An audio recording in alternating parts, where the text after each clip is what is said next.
Hey guys, this is the Volvo C40 Recharge. It's relatively new. It's just the sloped roof back version of the XC40 Recharge, Volvo's first real all-electric vehicle. The XC40 and the Pulsar 2 all are on the exact same platform. They're essentially almost the same vehicle. Of course, there's different changes underneath, but this is Volvo's sleekest, best-looking EV. I think it's one of the best cars they make right now, and looking-wise. Let's take a tour of this thing because it's really cool and it's been getting a lot of looks today.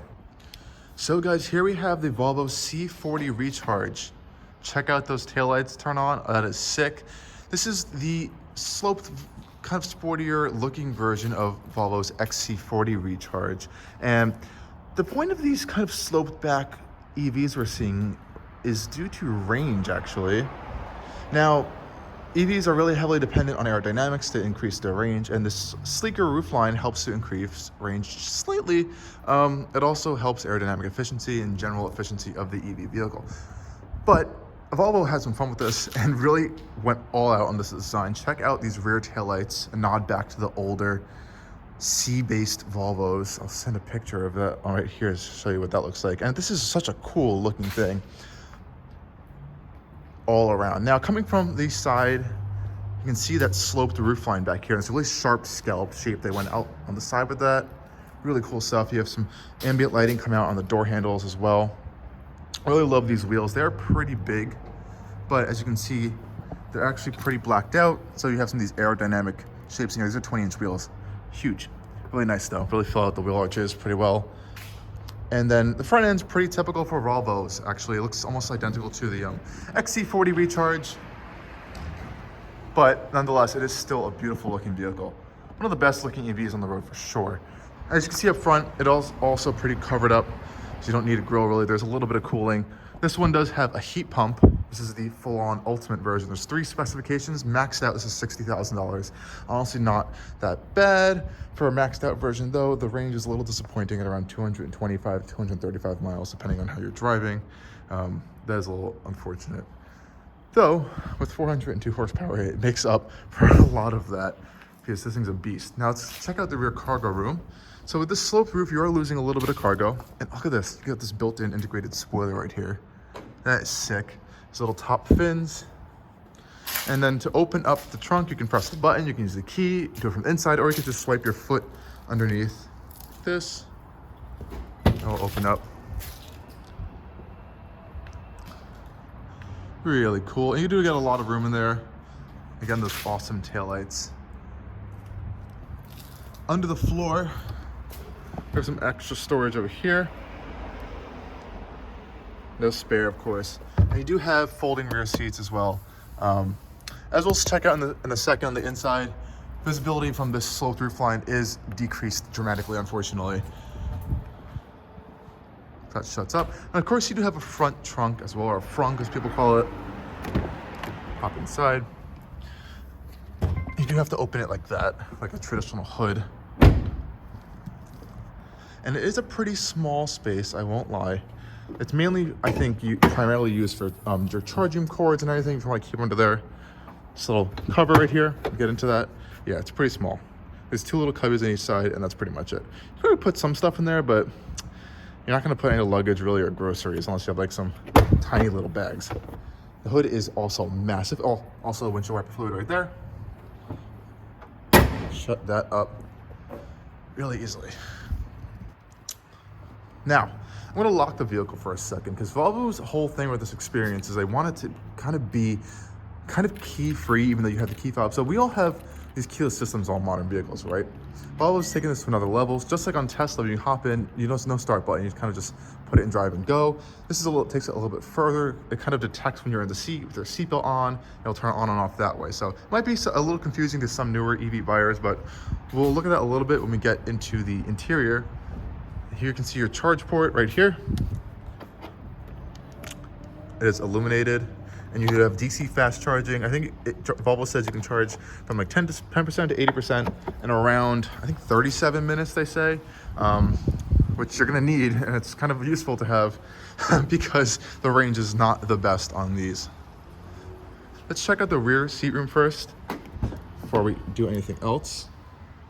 As you can see, the interior is okay.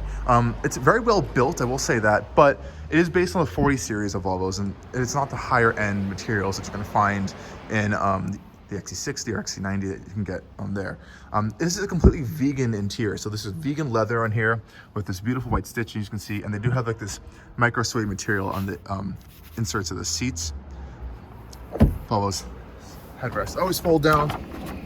The door panels are pretty nice. For inside, it is pretty quiet in here, which is fantastic. You do get 2 rear air vents, which is nice for the passengers. Legroom's actually pretty good, actually. Headroom's also good for being a sloped roof vehicle, and you do have a full glass roof. Not sure how this gets in the sun. I have not been able to test that, unfortunately. It is the fall. But as you can see already, this rear visibility is terrible. It is a major downside of this vehicle, unfortunately, I won't lie. Center console does fold down. You do get cup holders in here. As you can see, I believe there's a little ski pass-through as well, which is nice. And you get a little quick look at that front end of the interior. Pretty typical Volvo stuff, but there are little unique things we'll find in the C40 and XC40 Recharge models. So let's hop up there next. And take a note of this. There's actually this cool carpet-lined material in the interior of the doors. It's really cool. Also note, these are different than the front doors. The front panels have this really cool textured kind of like mountainy type pattern that is illuminated. We'll go take a look at that in a second. Very solid thunk from these door panels. Now remember, the XC40 is built upon a modular chassis that is both electric and gas. So we have the XC40, which is the same chassis, but of course that's gas. Well, now it's a mild hybrid only. Now the C40s and XC40s Recharges only come in Recharge twin trim, which means they have dual motor, all-wheel drive only. Like I said before, 402-ish horsepower. 0 to 60, Volvo says is around like 4.7 seconds, but Car and Driver is tested at like 4.3, closer to 4. It is very quick, but quick comes at a cost, especially to range. So there is that one downside. So let's hop in the front interior and I'll give you a better tour of what's happening up front. Okay guys, let's hop inside. I don't need to use the key fob, but I'm just gonna keep it in my pocket for now and we'll hop inside so I can kind of give you this Volvo-y experience. All of the 4 doors have capacitive touch opening and locking on them, which is really cool. Not a lot of vehicles do that. So I can just touch it, opens, the mirrors will unfold. You have a nice little illuminated light. And then you have this beautiful, nice space in here. There are different, not really that many different options. It's mostly black, but you can also get like a blue kind of carpet in here, which is really cool. And like I said before, Volvo's doing this vegan interior. So these seats had their kind of like their faux suede material in the center and this vegan leather, which feels really nice actually. And it does have this beautiful white stitching that's throughout the entire interior, which I think is fantastic. And it's also covered in the steering wheel as well. Like I said before, the door panels and the dashboard have this really cool textured plastic material and it is illuminated. So it looks really cool at night. And you can also adjust the level of illumination in there. Let's hop inside. You can see that material again, really cool stuff. It is all plastic, harder plastics, you know. This is soft touch, but like I said, the 40 series Volvo interiors aren't the higher end material wise, and especially with this vegan interior, you're not going to be finding the most high tech material wise stuff. But that's not what you're getting in this EV model. It's meant to be eco-friendly. I believe there are recycled carpets in here as well. So really cool stuff what Volvo is doing here with that. Well, here we are in the space. As with most new Volvos, we have our full digital cluster over here and our newer Google-based infotainment system. And like I said, to start this car, you literally just put your foot on the brake. You can pop your seatbelt on. And that's it. You literally just pop into drive and you're going and the car turns on. Super, super simple. And of course, to pop it into park, you just press the button. You're in park, reverse, and neutral. When you pop it into reverse, you do get a rear camera comes up, and you get 3 full 360 views around the vehicle. And as you can hear outside, there is a beeping for those alert sounds, so other pedestrians know that you're coming, which is really cool.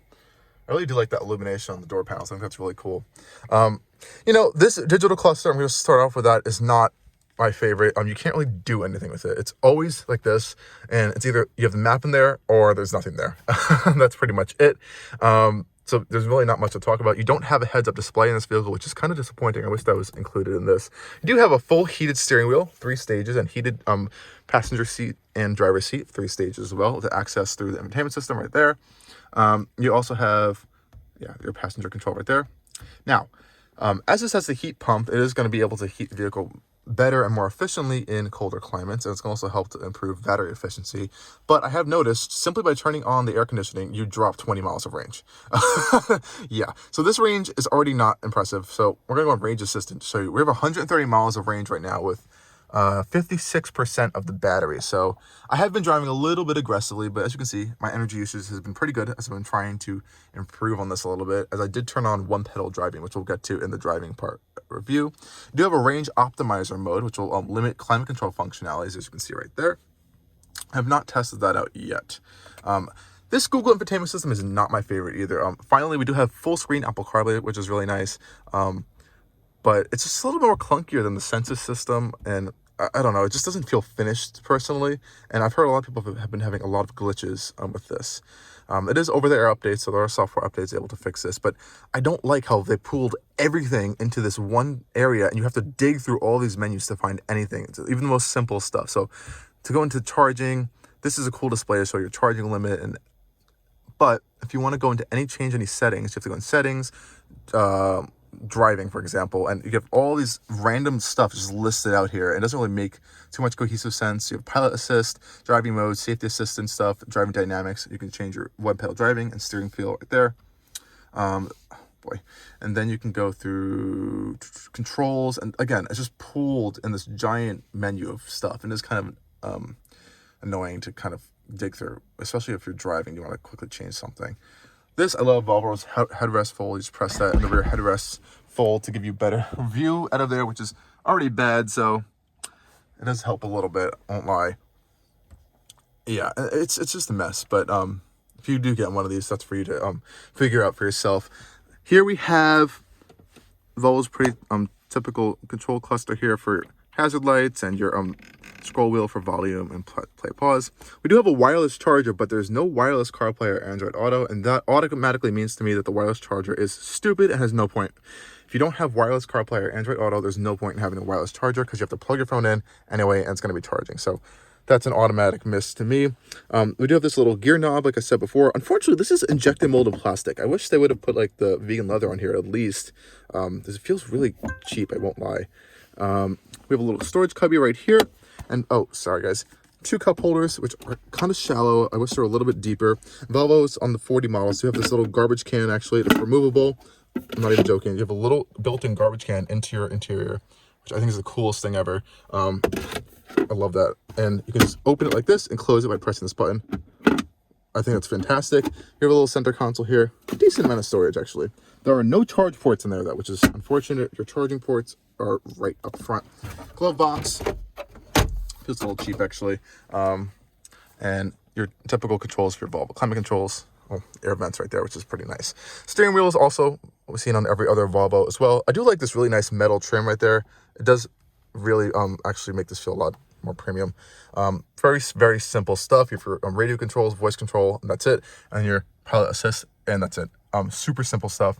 This one has a 13-speaker Harman Kardon sound system with, I believe it has some kind of like air-fed subwoofer. They were trying to explain it. I didn't understand it too much, but there is a lot of control with that. When you go in sound, you can optimize it for the driver, all passengers, surround sound, and kind of adjust the subwoofer and all these cool settings. So it's not bad, but nowhere near as cool as Volvo's higher-end audio systems, which are absolutely fantastic. There also is an air filter, a clean zone cabin air filter, which is really cool. Reduces the exterior particulates from inside. So have cleaner air inside, which is really nice. Some more automatic settings you can adjust there. So yeah, it's pretty much the interior in here. And then of course, Volvo seats have always been fantastic. Super comfortable, perfect amount of adjustment. You also have this thigh extender you can manually control, which is nice. And they're both power passenger and driver seat. The powered passenger seat is actually an option that does not come on the base model. You have to go to either the Ultimate, which is the fully loaded one I have right here, which is $60,000, and the base one starts around $55,000. So there isn't that much of a range, but honestly, just go for the ultimate if you're looking at this. You get the heat pump and you want the heat pump. It'll help efficiency a little bit.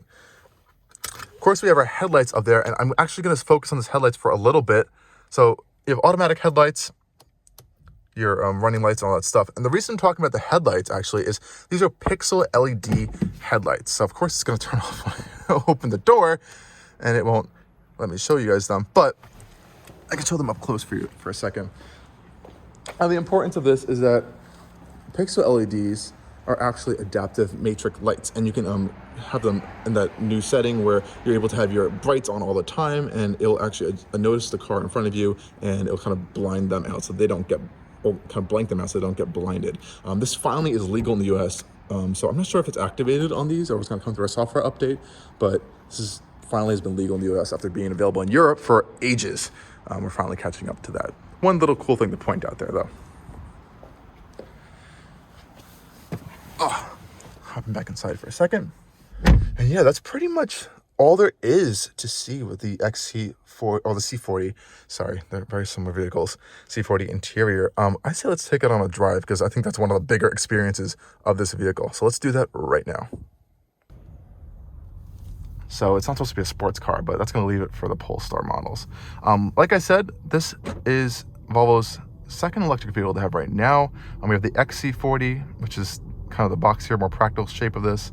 And they both have the same powertrain. So 2 electric motors, so you have all-wheel drive only, 402 horsepower. And this thing pulls hard. You know, it's not the fastest EV, obviously. All EVs are pretty quick when you get over a certain amount of power. Some of the budget ones are finally just kind of starting to like manage that power a little bit for the price range, but we'll just do a little acceleration. And just check out the ambient lighting in here. That is awesome with this lit up plastic things right there. I think that's really cool. But 402 horsepower. Volvo says 0 to 60 in like 4.7 seconds. Well, let's test that out really quick. Ready?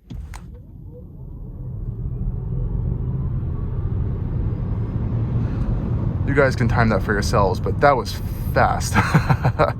And like I said, I didn't even put my foot on the brake there. That was fully one pedal driving. And that's how aggressive Volvo's one pedal driving function is. I think the headlights are on. I'm still learning the vehicle a little bit, but Volvo's one pedal driving function is very, very, very aggressive. So I'm gonna show you that right now. So I'm gonna take my foot off the accelerator, and you can see how we pull hard to a stop. And you can see it's charging up the battery as it's full regen. So it's not even using the brakes, it's using the motors to charge the battery. Now, once you do get used to this, you can kind of play with it. So like letting off the throttle a little bit, you can see, you can just kind of play with it. And you really do get used to it. It took me a little bit, but once you do get used to it, I haven't even found myself touching the brake pedal. And you can kind of like time it out in your head when you're gonna stop, which is really cool. I don't know, it just got used to it to me, so I haven't even turned it off, but I can understand for a lot of people that wouldn't like this. I could see for like more city driving, I might want to use the brake pedal for like abrupt stops, but like I said, you can always use the brake no matter what, even if you're in one pedal driving or not one pedal driving. And even in just driving around, and you can just do, Jesus Christ, you can just do that. You know, people love EVs just for their, you can see that aggressive regen right there. People love EVs just for their acceleration because it is nuts. And this definitely has that. Unfortunately, that also comes at a cost of range. This thing does not have a lot of range already. I can just go into our range assistant right here, pull up that display. It's not good. We have 120 miles left at 55% of the battery, and maximum that we charged at, I think it was like 90%. It was saying around 190 to 200 miles. Now, I don't know if I trust this range assistant too much, because I traveled around 10 or 15 miles, and I know I did, and it didn't change from 190. So I think this is a little, I don't know what it's trying to do, but you really need to like think about how you drive. Of course, like I said earlier in the full review, we have a range optimizer function that kind of adjusts the climate controls. There's a Taycan right there. You know, there are EVs everywhere right now. They're kind of becoming a commonplace in society. Let's just merge onto traffic over here. And I think that is one of the fun thing about EVs, or even just higher powered vehicles in general. Of course, you don't have an engine sound or exhaust note, but if you're in traffic and you have like a decent powered EV, you can just zip through and get around someone or pass someone really quickly and swiftly with this amount of instant torque, which is incredible. I'm going to loop around this highway and I can show you guys Volvo's Pilot Assist in a second, but I do want to make a note about this vehicle's handling. This is not a sporty vehicle at all. Other than its insane speed, I don't find this to be sporty in any sense. The steering is very vague, light, no feel. It's, you know, very video gamey, I'm going to be completely honest. Even in the steering firm function, and that's fine. Most people don't care. Personally, I care about that, so that's one of my just complaints for my personal thing, but that's different for everyone. People might appreciate really light steering. They don't want to have to put so much force into the steering. But if you don't want that, you're not going to find a nicer, quicker, faster, or direct steering rack in the C40, unfortunately. Nonetheless, it is very composed, and you do feel the weight of the vehicle. Like going over bumps, you can hear yourself going over the bumps, but you feel nothing because it's so heavy. The suspension just kind of like cancels it all out. Like I said before, in the vehicle, watch what happens. So it says 120 miles of range right here. And you just pop it into like the climate control on, it's going to drop to 110 miles. So it's going to compensate for the climate control being on when you when it's calculating your range. And that's a big factor with EVs, is because, you know, it's not running off of an engine. It's kind of running everything off the battery, and all those electronics are going to drain your range. And as you can see right now, you do have a map in your center driving display right here. But if I turn on Apple Maps and Apple CarPlay or Waze, you get a blank screen here, which is really unfortunate. I know BMW is putting Apple CarPlay maps up here, or like Apple Maps into the center display. Not many other manufacturers are doing that, I think, but at least keep this map up. I wish they just left that up even, but they'd give you nothing.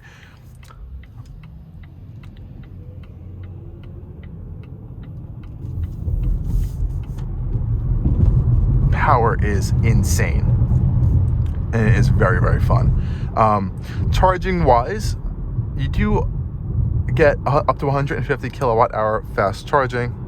I believe Electrify America is providing a certain amount of free charging with this vehicle for a certain amount of time. I'll leave the details in that in the video. With the brights on, it is pretty good headlights. Fantastic. They're automatic, of course. I want to test out Volvo's Pilot Assist function, and to access that is super, super simple. You literally just press this button and it's on. That's it. This is one of the easiest systems to activate. A lot of vehicles make it incredibly complicated, which I think is really unfortunate, to access their driver assistance features. And Volvo has always had a fantastic system, but I think a lot of other competitors are starting to catch up really well. Of course, the elephant's room, whatever that saying is, of course, is Tesla's autopilot. You know, this is pretty good. Nowhere near as high tech as autopilot, but it does have auto steering, and it does have following distance controls right here, which are big giant buttons, really easy to use, and it will go up in increments of 5 when you increase or decrease your speed. Let's see if it catches onto this vehicle here and slows down. It does. See, it's doing that for you, and it uses the one pedal driving function, so it's regenerating the braking when it finds the vehicle in front of you, and that's pretty cool, I think, to me. It's not using the brakes. I'm sure it will use the brakes if it needs to in an emergency situation, but in just regular driving, it'll regen battery. I do like this little golden theme they have with the Pilot Assist. So you can see in the bottom, it has a steering assist turned on. I believe you're able to turn that off. Of course, it has lane keep assist, and it'll vibrate the wheel for you and nudge you back into the lane. The steering assist is good. It is very twitchy. It's moving right now, and if you keep your hands off the wheel, it's going to yell at you to put your hands on the wheel. This is not like a touch-based system. It's force, so you need to like use force change to let it know that you're still driving. There's no kind of like cameras. See, now it's going to give me one warning, and now it's going to give me another warning until I put force onto the steering wheel. And you can change that by increments of 5, and if you need to pass someone, you can always just step on it and go around. And it's really easy to turn off too. You just press one button and it's off, and you're back to driving. Or you can even press the brake pedal and it'll change.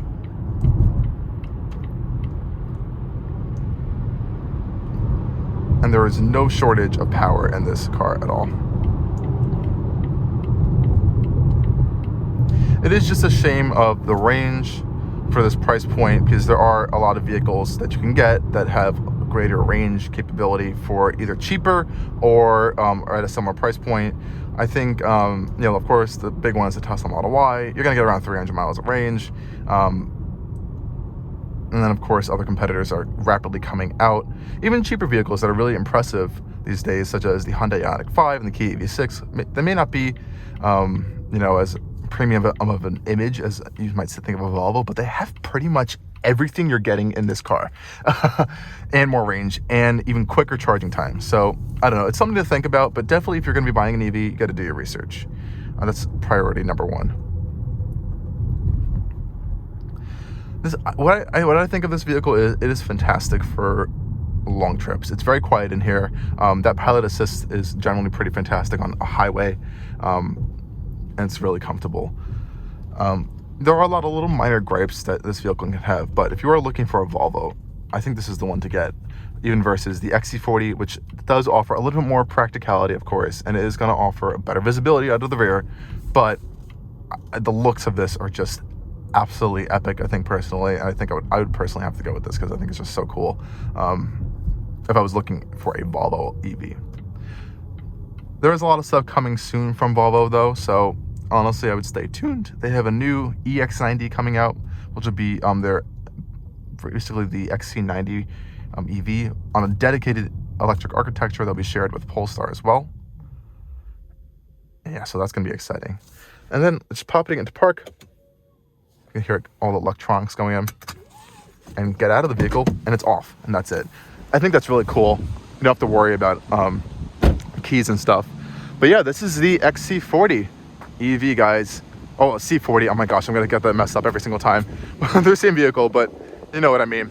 Thanks for watching. Stay tuned for a lot more stuff coming from Allcarnews, and make sure to subscribe, like, and comment on all my videos.